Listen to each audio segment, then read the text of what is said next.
ఆయన మనస్ఫూర్తిగా నమ్ము, నిజాయితీగా కొలువు, ఏకాగ్రతగా ప్రార్థించు, ధైర్యంగా ఏం కావాలో అడుగు, చెంబుడు నీళ్లు పోస్తే పులకరించిపోతాడు శంకరుడు. అందుకే అంటారు ఆయన్ని బోళా శంకర అని. అలాంటి వాడిని కన్నీళ్లతో నువ్వు అడిగితే కాదంటాడా? అనడు. ఎందుకంటే భక్తులంటే అంత ప్రేమ మహాదేవుడికి.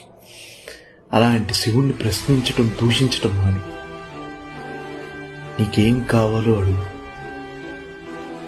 ఆయన్ని నమ్ము.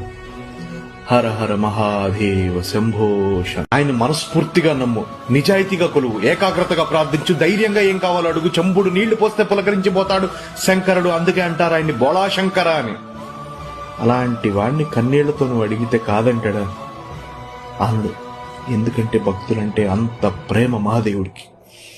అలాంటి శివుణ్ణి ప్రశ్నించటం, దూషించటం అని నీకేం కావాలో అడుగు, ఆయన్ని నమ్ము. హర హర మహాదేవ శంభోష.